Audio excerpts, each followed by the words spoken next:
பேசும்போது என்னை பற்றி நிறையா பேசினாங்க. என்னுடைய படமாக நான் அதை பார்க்கல. ஆக்சுவலாக நான் ஒரு இசையமைப்பாளரை மட்டும் நின்றுருக்கேன், ஒரு கொஞ்சம் சீனில் நடிச்சிருக்கேன். அப்புறம் ஏற்கனவே 2-3 நியூஸ்லாம் வந்துச்சு. ஆக்சுவலி என் தம்பியை ரொம்ப நான் சப்போர்ட் பண்ணேன். ஆக்சுவலாக ரொம்ப வெக்கப்படுறேன். ஆக்சுவலாக நான் அப்படி பண்ண மாட்டேன். நான் வந்து 3வது படம் எழுதிக்கிட்டு இருக்கும்போது ஒரு நாள் கதவை திறந்து தம்பி வந்து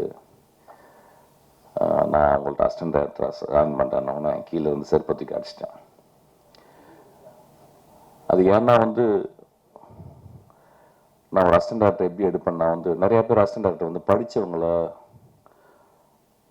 எடுப்பாங்க. நிறைய படிச்சுட்டு நான் நிறைய படிப்பை பற்றி சொல்லுவேன். ஆனால் நான் அசிஸ்டன்ட் டைரக்டர் எடுக்கும்போது ரொம்ப எளிமையாக இருக்கணும்னு பார்ப்பேன், ரொம்ப ஏழையாக இருக்கணும்னு பார்ப்பேன். அப்பா இல்லாத அம்மா இல்லாத அசிஸ்டன்ட் டைரக்டரை அவனை எடுக்கணும்னு பார்ப்பேன். ஆனால் அந்த மாதிரி ஆளுங்களுக்கு தான் ஏதோ சமூகத்துக்கு ஏதோ ஒரு நல்ல கதை சொல்லணுன்ற ஒரு எண்ணம் இருக்கும். அந்த மாதிரி ஆளுக்கு தான் வந்து ஒரு கான்ஸ்டண்ட்டாக வந்து சினிமாவை நேசிக்கக்கூடிய ஒரு திறன் இருக்கும். நம்ம லைஃப்பில் வந்து ட்ராமாவை பற்றி பேசுகிறோம். எனக்கு தெரிஞ்சு ட்ராமா, அவருக்கு ரொம்ப ட்ராமா, சின்ன வயசில் ரொம்ப கஷ்டப்பட்டார், சின்ன வயசில் ரொம்ப பாதிக்கப்பட்டார், சின்ன வயசில் அப்படின்னு சொல்லுவாங்க. என்னை வந்து சின்ன வயசில் யார் பாதிக்கப்பட்டாங்களோ அவங்களால மட்டும்தான் மிகச்சிறந்த செயல்களை செய்ய முடியும். வசதியாக இருந்து எந்த கஷ்டமும் இல்லாதவங்க வந்து எதுவுமே பண்ண முடியாது. ஸோ அந்த ஒரு காரணத்தில் என் தம்பி வந்து என்கிட்ட வந்து அசிஸ்டன்ட் டைரக்டர் கேட்கும்போது வந்து என்னால் வந்து ஒத்துக்க முடியல. நீ கஷ்டப்பட்டு போயிட்டு ஸ்ரீகாந்த் சொன்னார், ரொம்ப இல்லை அவங்க தம்பியை ஏன் சேர்த்துக்கூடாது. ஸோ நான் சொன்னது காரணம் வந்து எந்த காரணத்து கூட நான் வந்து உனக்கு ஹெல்ப் பண்ணக்கூடாது. நீயா வந்து அதுவும் சினிமா வந்து ஒரு பெரிய கஷ்டமான ஒரு ஒரு அது நோ ரிட்டர்ன் பேத். அதுக்குள்ளே வந்துட்டோம்னா திரும்பி போகவே முடியாது. ஸோ அதுக்கு வந்து பயங்கரமான மனதிடம் வேணும். அதுக்காக போயிட்டு எங்கேயாவது ஒர்க் பண்ணிட்டு வரா அப்படின்னு சொன்னால் அப்புறம் பார்த்திபன் சார்கிட்ட போய் ஒர்க் பண்ணிட்டு வந்து அப்புறம் 2-3 வருஷம் கழிச்சு அதுக்கப்புறம் நான் சேர்த்துக்கிட்டேன். இன்னைக்கு வரையும் நான் வந்து எனக்கு தெரிஞ்சு அவனை வந்து எதுக்குமே இது பண்ணது இல்லை. இந்த படத்தில் கூட ட்ரெயின் படத்தில் கூட வந்து ஒரு முக்கியமான கேரக்டர் வந்து ஜான் விஜய் பண்ண வேண்டிய கேரக்டர். ஆனால் அவனுக்கு டேட் எனக்கு கிடைக்கல. நான் ஷூட்டிங் ஆரம்பிச்சிட்டேன், வேறு வழி இல்லாமல் அப்படி அசிஸ்டன்ஸ்லாம் சொல்லி சார் அவங்க தம்பி பண்ணுவார் பண்ணுங்க அப்படின்னு சொல்லிட்டு. ஸோ இது ஒரு பெரிய எம்பாரசிங் மூமெண்ட். இந்த மேடையில் வந்து என் தம்பி செஞ்சுருக்க படம் அப்படின்னு சொல்லுது. அவன் வந்து மியூசிக் கேட்கும்போது வந்து நான் அப்போ தான் எங்கள் ஐயாட்ட இருந்து நான் வெளியே வந்த தருணம். ஆக்சுவலி நான் மியூசிக்கில் ரொம்ப சின்சியராக ஈடுபட்டுக்கிட்டே இருக்கேன். அதுவும் இந்த ஒரு 6 வருடம் ஜாஸ்தியாக ஒரு நாளைக்கு 4 hour 5 hour ஒர்க் பண்ணிகிட்டே இருக்கேன். ஸோ அப்போ அவன் கேட்கும்போது வந்து நான் சொல்ல முடியல, சரி நான் பண்ணுறேன்டா அப்படின்னு சொன்னேன். அப்படி தான் அந்த படத்தில் நான் நுழைஞ்சேன். ஆக்சுவலாக நான் வந்து ஒரு லாஸ்ட்டாக தான் நான் இருக்கணும்னு பார்க்குறேன். ஆனால் இங்கே இந்த மேடையில் வந்து ரொம்ப ஒரு நடுவில் உட்கார வச்சு ரொம்ப ரொம்ப எம்பாரஸ் பண்ணிட்டாங்க. நான் தம்பிகிட்ட சொல்கிறது ஒரே ஒரு விஷயந்தான், இந்த வாழ்க்கையில் வெற்றி அப்படின்றது ஒன்றுமே இல்லை. வெற்றி ஒன்றுமே இல்லைன்னா தோல்வியும் ஒன்றுமே இல்லை. இந்த வாழ்க்கையில் வாழ்ந்துக்கிட்டே இருக்கணும், நடந்து போய்கிட்டே இருக்கணும். நான் நிறைய பேரை பார்த்துக்கிட்டே இருக்கேன். இதே ரோட்டில் நான் ₹1 இல்லாமல் பஸ்ஸுக்கு காசு இல்லாமல் அப்படியே நடந்து அப்படியே தேனாம்பேட்டை வரைக்கும் நடந்து போயிருக்கேன். இன்றைக்கி ரொம்ப பெருசாக சாதிச்சது மாதிரி நினைக்கவே இல்லை. ஆக்சுவலாக இன்றைக்கும் அதே மாதிரி தான் இருக்கேன். இன்றைக்கி எனக்கு ஒரு புத்தகம் வாங்குறதுக்கு அல்லது ஒரு நல்ல படத்தை பற்றி பேசுறதுக்கு யாரோ ஒரு நண்பன் இருந்தால் போதும். இந்த வாழ்க்கையில் வந்து பெருசாக நம்ம வந்து சாதிக்க போகிறோம்னு நினச்சிக்கிருக்கோம். யாருமே சாதிக்க முடியாது. சாதித்தவங்களாம் மிகப்பெரிய மனிதர்களுக்காக. இந்த படத்தில் கிளைமேக்ஸில் ஒரு டயலாக் எழுதியிருக்கேன், ஒரு நல்ல மனிதன், ஒரு சாதாரண மனிதன் தனக்காகவும் தன் குடும்பத்துக்காக வாழ்கிறான், ஒரு நல்ல மனிதன் அடுத்தவர்களுக்காக இந்த உலகத்துக்காக வாழ்கிறான் அப்படின்றது. அது ரொம்ப கம்மி பேர் தான் பண்ண முடியும். ஆக்சுவலாக ரொம்ப கம்மி பேர் தான் பண்ண முடியும். நம்மளாம் பண்ண முடியுமான்னு தெரியல. ஆக்சுவலாக ஸோ அதனால தான் தம்பிகிட்ட சொல்லுவேன், இந்த மேடையில் நான் ஆரம்பிக்கும் போது தான் சொல்கிறேன், இந்த படத்தினுடைய வெற்றியோ தோல்வியே கிடையாது. ஒரு படம் நீ ஜென்யூனாக நீ பண்ணியிருந்தேன்னா, அது என் தம்பிக்கு இல்லை, என் அசிஸ்டன்ட் டைரக்டர் இருக்க எல்லாருக்குமே அதான் சொல்லுவேன். ஏதோ ஒரு வகையில் சினிமா வந்து ஒரு பெரிய அழுத்தத்தை கொடுக்குது, ஒரு ஓட்டப்பந்தயம் மாதிரி ஆயிடுது. என் அசிஸ்டன்ட் டைரக்டர் தான் சொல்லுவேன், ஓட்டப்பந்தயம் இல்லை சினிமா. நீ 10 வருஷம் 15 வருஷம் நீ வந்து படம் பண்ணாமல் கூட நான் ஒரு படம் பண்ணும்போது அந்த படம் வந்து எவ்வளோ ஒழுக்கமாக இருக்கு. அந்த படத்துக்குள்ள கேளிக்கைகள், அந்த படத்துக்குள்ள இன்ட்ரெஸ்டிங்கான விஷயங்கள் எல்லாமே நீ பண்ண. அந்த படம் ஏதோ ஒரு வகையில் ஒரு இமேஜோ ஒரு சீனோ அது வந்து மனசில் தச்சுக்கிட்டே இருக்கணும். அதை வந்து ட்ரை பண்ண அப்படின்னா அதை இந்த படத்தில் ட்ரை பண்ணியிருக்கான்னு நான் நினைக்கிறேன். ஆக்சுவலாக ஸோ இந்த படத்தை பற்றி நான் வந்து பெருசாக நான் பேச போதில்லை. இந்த படத்துக்கு வந்து முதல்ல இதை ப்ரொடியூஸ் பண்ண வந்த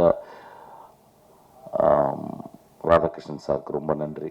அதுக்கப்புறம் அந்த படத்தை முழுக்க தோல் மேலே போட்டுக்கிட்டு சுமந்த திரு ஹரி அவருக்கு நன்றி. பூர்ணா, நான் விதார்த்தெலாம் பேசிட்டு அதுக்கப்புறம் பேசுகிறேன். விதார்த்தம் வந்து நான் நீ பார்த்தானே சொன்னேன். விதார்த்தம் வந்து என்ன பண்ணுறீங்க, நீ ஒரு 50 வருஷம் சினிமாவில் இருப்ப விருதா. ஏன்னா இப்போ சினிமா இல்லைன்னா விதார்த்து செத்து போயிடும். அந்த மாதிரி தான். ஆனால் சினிமாக்குள்ளேயே உழண்டு நான் ஆக்சுவலாக படம் பண்ண வேண்டியது ஏதோ மிஸ் ஆயிடுச்சு. ஆக்சுவலாக ரொம்ப சின்சியரான ஒரு ஆக்டர், ரொம்ப நல்ல பையன், ரொம்ப எளிமையாக பழகக்கூடிய பையன். சில பேருக்கு, சில நடிகர்களுக்கு வந்து மூஞ்சியில் ஒரு லேண்ட்ஸ்கேப் இருக்கும். ஒரு தமிழ் லேண்ட்ஸ்கேப்பை வந்து இப்போ விஜய் சேதுபதி பார்த்தீங்கன்னா மூஞ்சி, நான் நேற்று தான் அந்த விஷயத்தை பார்த்தேன். நான் க்ளோஸ்அப்பில் பார்க்கும்போது, நான் க்ளோஸ்அப் போக மாட்டேன், நான் தூரத்தில் இருந்து பார்க்கும்போது விஜய் சேதுபதிக்கு ஒரு தமிழ் லேண்ட்ஸ்கேப் இருக்கு. அந்த மாதிரி லேண்ட்ஸ்கேப் கொண்ட ஒரு மனிதன் தான் வந்து விதார்த். ஒரு கைத்தட்டுவேன், ரொம்ப போர் அடிக்கிறது, அமைதியாக என்னமோ ஆஸ்பத்திரியில் உட்காந்துருக்க மாதிரி போயிட்டு இருக்கு.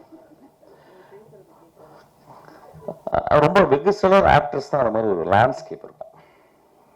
அந்த மாதிரி ஒரு லேண்ட்ஸ்கேப் கொண்ட ஒரு மனிதன் ஒழிச்சுக்கிட்டே இருக்கான். அவன் ஒழிச்சுக்கிட்டே இருக்கணும் விதார்த். நானும் அதான் பண்ணிக்கிட்டு இருக்கேன். எனக்கு பெரிய வெற்றிகள் தேவையில்லை, பெரிய பணங்கள் தேவையில்லை, பெரிய புகழ் தேவையில்லை. நான் 365 நாள் வேலை செய்கிறதுக்கு எனக்கு ஒரு சின்ன ஒரு படம் இருந்தால் போதும்னு நினைக்கிறேன். அதுக்கப்புறம் வந்து அருண், அவன் ரொம்ப ஸ்மார்ட்டான பையன். நம்ம பேசுறதுக்கு முந்தையே பேச ஆரம்பிச்சிடலாம். Very smart. அதாவது எப்படி சொல்கிறது, he is throbbing with energy. நல்லா படிப்பான். இப்போ வந்து ஜெனன் ஆட்டோ சொன்ன ரொம்ப என்ன சொன்னேன், வந்து ஜெனன் ஆட்டோ படிக்கலாம், ஏற்கனவே படித்தேன், திரும்பி படுறா அப்படின்னு. அது படிக்கலாம். ஒரு ஆக்டர் வந்து ஒரு ஜெனன் ஆட்டோ மோட்டர் சைக்கிள் படிக்கிறது வந்து ரொம்ப ரேர் அப்படின்னு நினைக்கிறேன். ஆக்சுவலாக அதை படிச்சு வந்து ரொம்ப சின்சியராக டிஸ்கஸ் பண்ணுவான். ஸோ இஸ் அ வெரி ரொம்ப இன்டெலிஜென்ட்டான ஒரு ஆக்டர் ஆக்சுவலி. அப்புறம் அவன் ஆக்டிங்கும் ரொம்ப சின்சியராக பண்ணுறான். அந்த படத்தில் அவன் கூட ஒர்க் பண்ணி போய் பார்த்தேன். தம்பி தான் வந்து ரெக்கமெண்ட் பண்ண, நல்ல பையனா அப்படின்னு சொன்னேன். என்னடா சொல்கிற, தெலுங்குலேருந்து வந்து நான் தமிழ் பையனா, நம்ம வீட்டில் பக்கத்துலேயே இருந்த பையனா அப்படின்னு சொன்னான். அப்புறம் அவன் பெர்ஃபார்மன்ஸ் பார்த்து எனக்கு ரொம்ப பிடிச்சிச்சு. இந்த படத்தில் ஒரு முக்கியமான கேரக்டர் ட்ரெயினில் பண்ணுறான் அவன் ஆக்சுவலாக. நல்ல கேரக்டர் அவனுக்கு ஒரு எழுதியிருக்கேன் ஆக்சுவலாக. ஒரு சின்ன கேரக்டர், ரொம்ப பியூட்டிஃபுல்லான கேரக்டர். அதுக்கப்புறம் கார்த்திக், சினிமாட்டோகிராஃபர் கார்த்திக், ரொம்ப படித்த பையன், ரொம்ப படித்த பையன், ரொம்ப இன்டலெக்சுவலாக ஒரு சினிமா பார்க்குற பையன். குதிரைவாலெலாம் பண்ண ஒரு பையன். அவன் போனவொடனே கதை, எனக்கு என்ன மாதிரி கதை நீங்கள் அப்படின்னு சொல்லி கேட்பான். ஆக்சுவலாக எந்த கதையும் அப்படி ஒத்துக்கிற ஒரு சினிமாட்டோகிராஃபர் கிடையாது. ஆக்சுவலாக என்கிட்ட வர கூட ரொம்ப, சார் நான் நீங்கள் எப்போயாவது நீங்கள் படம் பண்ணும்போது நான் இந்த படத்துக்கு நான் நல்லது ஜஸ்டிஸ் பண்ணுவேன் அப்படின்னு சொன்னால் எனக்கு கூப்பிடுங்க சார் சொன்னால் ஒரு ரொம்ப ரொம்ப மேன்மையான ஒரு பையன். இந்த படத்தில் வந்து நல்லா பண்ணியிருக்கான். ஆர்ட் டைரக்டர், ரொம்ப கஷ்டமான ஒரு ஆர்ட் டைரக்டர். பின்னாலேயே இருக்கணும் ஆக்சுவலாக, அது யாரும் பார்க்க மாட்டோம். ஆனால் ரொம்ப செழுமையாக, ரொம்ப அழகாக, சிம்பிளாக பண்ணியிருக்கான். அந்த படத்தினுடைய எடிட்டரு. அதுக்கப்புறம் சேகர், எதுக்கு வந்து காலில் விழுந்தாலும் தெரியல. ஆக்சுவலாக நிறைய பேர் என்ன தியாகி மாதிரி ஆக்கிட்டாங்க. ஆக்சுவலாக நான் பார்க்கும்போது ரொம்ப வாயிலான்னு கருதி ரொம்ப சத்து போன மாதிரி உட்காந்துருந்தேன். ஆக்சுவலாக காலிலெல்லாம் வந்து விழுந்தாங்க. காலில் விழுந்து வயசாயிருது. ஆக்சுவலாக நான் சாதாரணமாக வயசாகாது, இப்போ காலில் விழுந்து வயசாயிருது. ஆக்சுவலாக எனக்கு தெரியும், ஒரு 16-18 வருஷமாக எனக்கு தெரியும். சித்திரம் பேசுலேருந்து என் கூடவே இருக்கான். ஆக்சுவலாக ஓடிக்கிட்டே இருக்கான். அப்படி அப்படியே ஓடி ஓடி ஓடி ஓடி ஓடி இன்னைக்கு வந்து ஒரு ஒரு ஒரு ஒரு ப்ரொடியூசர் லெவலுக்கு வந்துட்டான். ஆக்சுவலாக சீக்கிரம் என் படத்தையும் பண்ணிடுவ போலடா நீ. ஆமாம், ரொம்ப எளிமையான பையன், ரொம்ப அன்பான பையன், ரொம்ப தன்மையான பையன். அதாவது ஒரு என் குடும்பத்தை சேர்ந்தவன் தான். எது ஓடி வருவான் அப்படி எதுக்கு அந்த மாதிரி பையன். அதுக்கப்புறம் ஸ்ரீகாந்த், ஒரு சினிமாவில் 30 வருஷம் நட்பு இருக்குமா அப்படின்னா டவுட் தான். பெரிய பெரிய நட்பெல்லாம் இருந்திருக்கு, பிரிஞ்சிருக்கு ஒரு காலகட்டத்தில். அதாவது 2 பேரும் ஒன்றா வருவாங்க, திடீர்னு ஒருத்தர் வேறத்துக்கு போயிடுவார். அப்புறம் ஏதோ இந்த நட்பு தாங்காது. அப்படி ஏதோ ஒரு ப்ராப்ளம் வந்து, ஒரு காம்ப்ளெக்ஸ் வந்து, மனித இயல்பு தானே அது. ஆக்சுவலாக என்னடா கடவுள் நம்மளை வந்து இப்படி பண்ணிட்டானே, என்ன இந்த லக்கு அவருக்கு மட்டும் அடிச்சிருச்சு, எனக்கு ஏன் இது கிடைக்கல அப்படின்ற குழப்பம்லாம் வந்துடும். நட்புல அந்த குழப்பமே இல்லாத ஒரு மனிதர் தான் ஸ்ரீகாந்த். ஆக்சுவலாக இன்னைக்கு வரைக்கும் நான் மேலே போகும்போது எனக்கு வந்து டக்குன்னு கர்ச்சீப் எடுத்து பாக்கெட்டில் வைப்பார். நான் வேகமாக ஓடும்போது ஓடி வந்து எனக்கு இந்த ஷூ போட்டுருங்க மிஷ்கின் அப்படின்னு சொல்லுவார். நான் ஏர்போர்ட்டுக்கு போகும்போது டிரைவர் இல்லைன்னா அவர் ஓட்டு வருவார். நான் சித்திரம் பேசுறி ஆரம்பிக்கும் போது நான் இரவுகளில் உட்காந்து நான் வந்து எழுதிக்கிட்டே இருப்பேன். நான் வந்து ஒரு இரவு பறவை. அப்போ ஒரு மூலையில் உட்காந்துட்டு அவர் எனக்காக டீ போட்டு கொடுத்துட்டே இருப்பார். என் லைஃப்பில் மறக்க முடியாத ஒரு நண்பர். ஆக்சுவலி நான் அவரை பற்றி எங்கேயுமே பேசலை. ஆக்சுவலி என்னை ஏன் பேசலைன்னா வந்து அது அப்படியே இருக்கணும்னு ஆசைப்பட்றேன். இன்னைக்கு வரைக்கும் எனக்கு பின்னாடியே இருந்துக்கிட்டு எனக்காக வேலை செஞ்சுக்கிட்டே இருக்கார். ஆக்சுவலி என் தம்பி வேலை செஞ்சதில்லை, எங்கள் அப்பா அம்மா எனக்கு ஹெல்ப் பண்ணதில்லை. ஆனால் எனக்காக அவங்க குடும்பத்தை கூட பார்க்காம எனக்காக என் மகளை பார்த்து கொண்டு, என் மகள்கிட்ட பேசுறது கூட எனக்கு டைம் கிடையாது. என் மகளுக்கு இன்றைக்கெல்லாம் காசு நேரத்தெல்லாம் போய் காசு அனுப்பினார். ஆக்சுவலாக ஸோ என்னை எப்பொழுதுமே நேசிக்கணும். என் வாழ்க்கையில் என்ன பெருசாக சாதிச்சேன் அப்படின்னா, நான் சாகும்போது ஸ்ரீகாந்த் என் கூட இருப்பார்.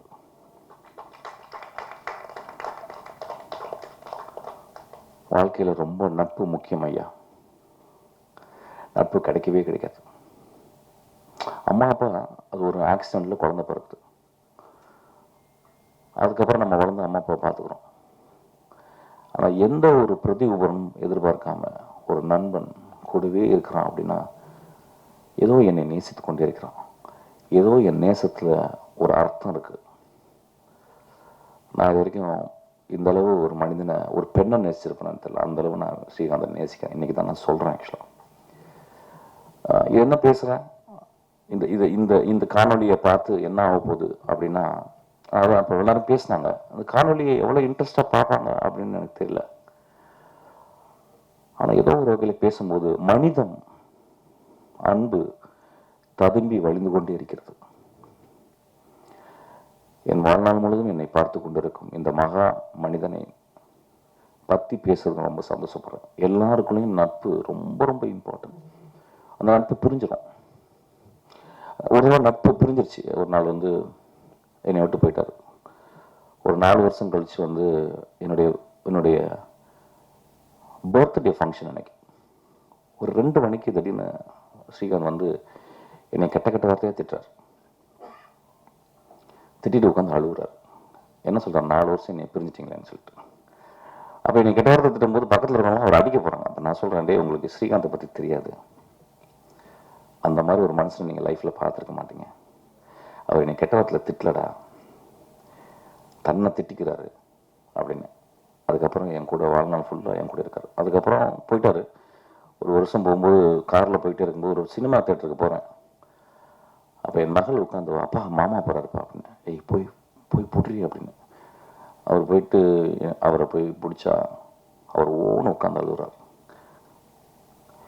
என் படங்களில் பார்த்தீங்கன்னா இந்த மாதிரி கருணையும் இந்த மாதிரி மனிதர்கள் தான் என் படத்தில் வியாபித்திருப்பாங்க.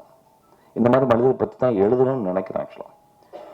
ஸோ அந்த மாதிரி ஒரு ஸ்ரீகாந்த் மேடையில் வந்ததே கிடையாது இது வரைக்கும். நான் வந்து 30 வருஷமாக 23 வருஷமாக நான் மேடையில் இருக்கேன்.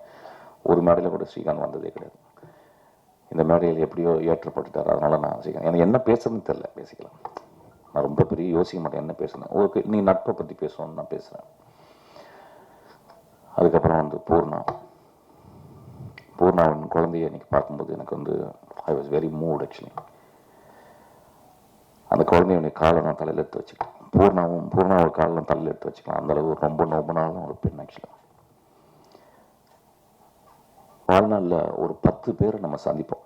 ஒரு 100 வருஷம் நம்ம வாழ்ந்தோம்னா எனக்கு தெரிஞ்ச ஒரு 10 பேர் சந்திப்போம்.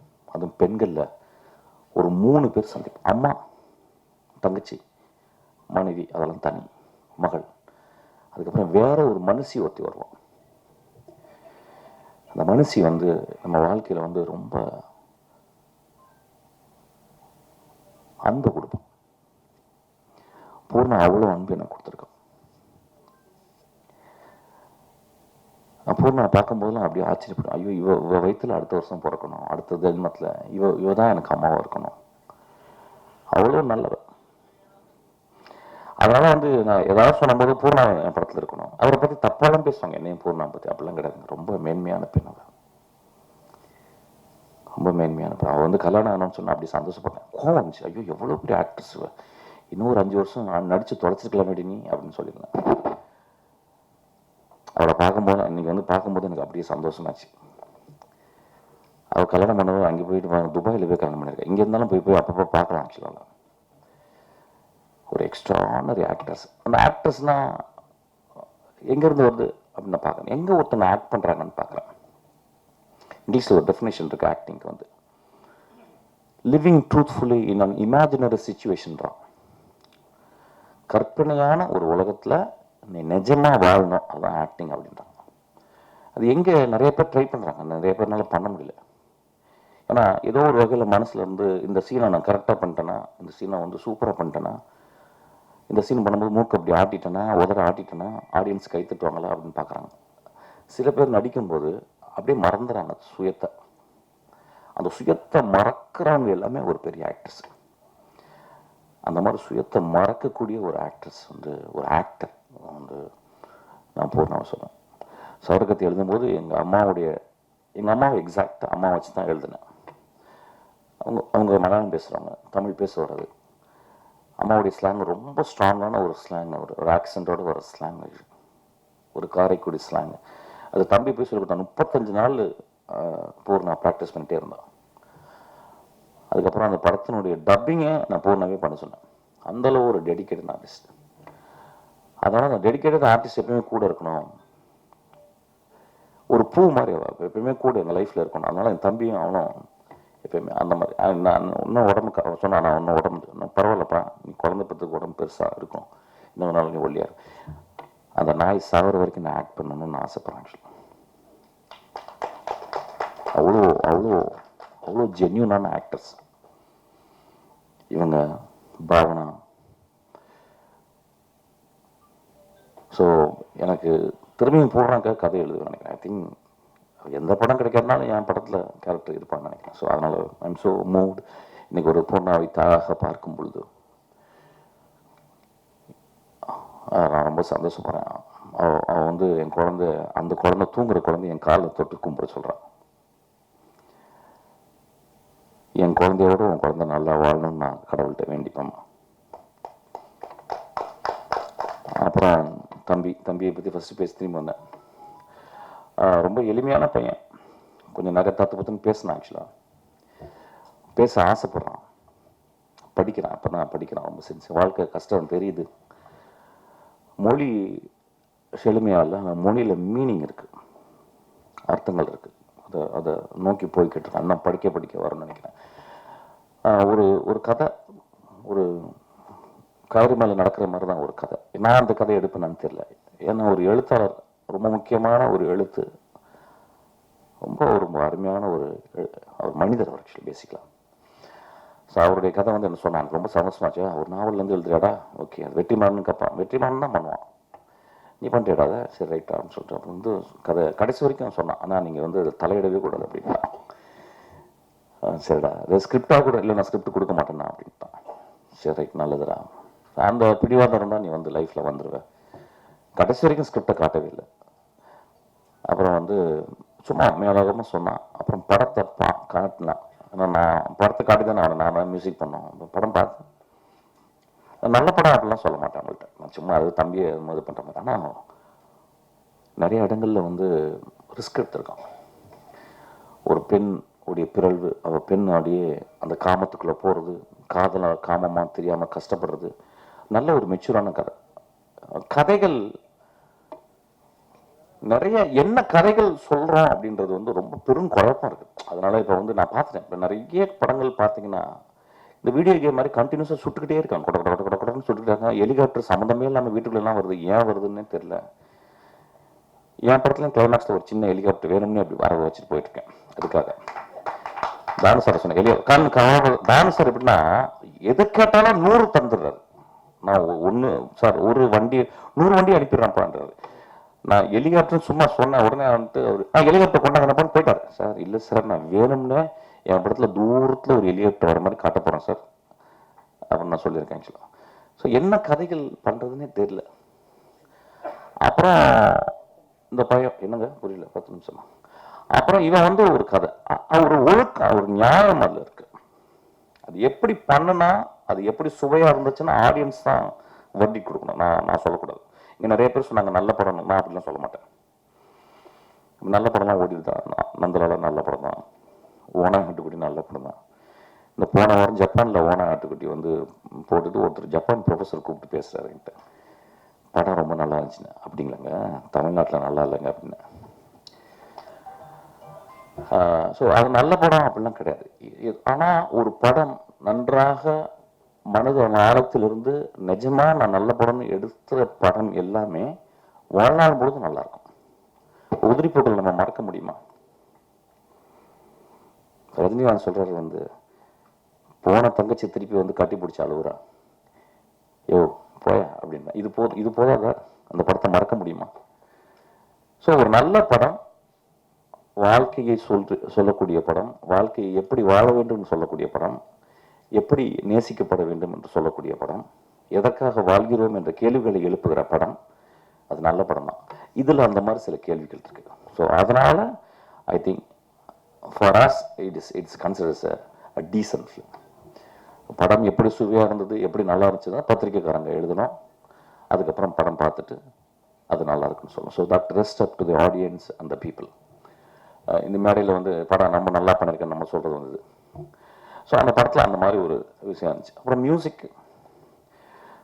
மியூசிக்கு நான் ஐயாட்ட இருந்து வந்தவொடனே சண்டை, கண்டினியூஸாக சண்டை. நான் சண்டை போட்டுகிட்டே இருக்கேன், அவர் என்னை திட்டிக்கிட்டே இருக்காரு. அப்புறம் ஒரு ரொம்ப மனசு கஷ்டமாயிடுச்சு. அப்புறம் இனிமேல் வந்து வெளியே வரும்போது இப்படி ஒரு கொடுத்துருக்கான். சரி என்ன பண்ணலாம், என்னுடைய குருநாதர் இப்போ ரீசெண்டாக ராம்மூர்த்தி, அவர் வந்து ஒரு 2 வருஷமாக எனக்கு அவர் மியூசிக் சொல்லி கொடுத்துருக்காரு. நானும் ஒரு 6 வருஷம் படிக்கிறேன். ஸோ அதனால் வந்து சரிடா எனக்கு புதுசாக எதாவது பண்ணலாம் அப்படின்னு சொல்லிட்டு இந்த படத்தில் இறங்கியிருக்கேன். ரீரெக்கார்டிங் வந்து இந்த துருவோட்டு இந்த படத்தில் வந்து ஒரு கம்ப்யூட்டர் ஜெனரேட்டட் மியூசிக், அதாவது ஏதாவது ஒரு லூப்பில் இருந்து எந்த எதுவுமே எடுக்கலை. முழுக்க உண்மையாக இருக்கிற,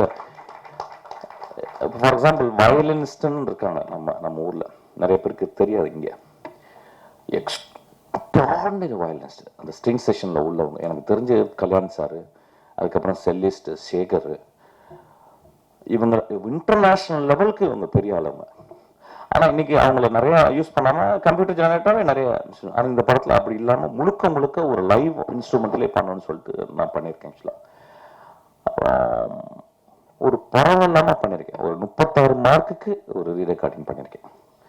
நான் எப்பயுமே அப்படி தான் எய்ம் பண்ணுவேன், 36 மார்க்கு வந்தால் போதும் அப்படின்னு. அந்த மாதிரி ஒரு 36 மார்க் எய்ம் பண்ணியிருக்கேன். ஒரு 5-6 பாட்டு போட்டிருக்கேன். பாட்டு வந்து எப்பயுமே சின்ன வயசுலேருந்து பாடிட்டே இருப்பேன், நான் கம்போஸ் பண்ணிகிட்டே இருப்பேன், நானும் எழுதி பாடுவேன். அந்த மாதிரி இதில் வந்து எனக்கு ரொம்ப இதில் பிடிச்ச பாட்டு வந்து ஒரு கடவுளுக்கு ஒரு கோரிக்கை அப்படின்ற ஒரு பாட்டு, ஒரு தினவு பாட்டு எனக்கு ரொம்ப பிடிச்ச பாட்டு. அது வந்து நல்ல பாட்டில் கம்போஸ் பண்ணியிருக்கேன். அதுவும் ஒரு 36 மார்க்கு பாஸ் போடலாம். 100 மார்க் வாங்கவே முடியாது. 100 மார்க் வாங்கக்கூடிய ஒரே மனிதர் இளையராஜா மட்டும்தான், அவர். அதுக்கப்புறம் ஒரு Rahman. So I cannot think about walking equal to them. They are always, they are far ahead actually. ஒரு இன்ட்ரெஸ்டில் இந்த படத்தை நான் பண்ணியிருக்கேன் மியூசிக்கு. இப்போ இந்த படத்துக்கும் அந்த பாட்டை கேட்டுட்டு தானு சார் சொன்னார், தம்பி இந்த படத்துக்கு நீங்களே பண்ணிருங்கன்னாரு. இந்த படத்தை பண்ணுறேன். 2 பேரை பற்றி நான் சொல்லணும். இந்த படத்தை நான் பண்ணிக்கிறதுனால இப்போவே ப்ரமோஷன் ஆரம்பிச்சிடலான் இருக்கேன். நான் பார்த்து இவ்வளோ வருஷம் 23 வருஷம் நான் ஒரு நிறைய ப்ரொடியூசரோடு பழகிருக்கேன். தானு சார் மாதிரி ஒரு ப்ரொடியூசர் நான் பார்த்ததே இல்லை. என்னை ஒரு குழந்தை மாதிரி பார்த்துக்கிறாரு. ஈஸ்வரா எந்த ப்ரொடியூசரும் எனக்கு பிடிக்காது. ஆக்சுவலாக நான் ஒர்க் பண்ண ப்ரொடியூசர்லாம் நான் ரொம்ப மோசமான அப்படின்லாம் சொல்லுவாங்க. நிறைய செலவு பண்ணுறேன் அப்படின்னாங்க. அதெல்லாம் போய் அப்படின்னு அவர் சொல்கிறார். ஆக்சுவலாக அந்தளவு என்னை பத்திரமா பார்த்துக்கிறாரு. அப்புறம் என் தம்பி விஜய் சேதுபதி, இந்த படத்துக்கு வந்து நான் வந்து எனக்கு அவ்வளோ சின்சியராக ஒர்க் பண்ணுறான். இந்த கதையும் கிட்டத்தட்ட இன்ட்ரோல் வரைக்கும் நான் முடிச்சிட்டேன். ஆக்சுவலாக எடிட் பண்ணி பார்த்தேன், ரொம்ப எக்ஸ்ட்ரானரியாக பண்ணியிருக்கேன். எனக்கு ரொம்ப சந்தோஷம். விஜய் சேதுபதி வந்து இன்னொரு பரிமாணம் விஜய் சேதுபதிக்கு இந்த படத்தில் கொடுத்துருக்கான். இந்த படம் டெவில்ன்ற படம் நல்லா இருந்தா மட்டும் நல்லா இருக்குன்னு எழுதுங்க. நல்லா இருந்தா மட்டும் இந்த படத்தை பார்த்து பக்கத்து வீட்டில் சொல்லுங்க, இந்த படம் ஓடட்டும். நன்றாக இருந்தால் இந்த படம் ஓடும் தம்பி, நன்றாக இல்லாட்டினா ஓடாது. ஓடாதுன்னா பரவாயில்ல, ஓடு, நீ ஓடு, ஓடிட்டே இரு. வாழ்க்கையில் வெற்றியும் இல்லை, தோல்வியும் கிடையாது. வாழ்க்கையில் ஓடிக்கிட்டே இருக்கணும்.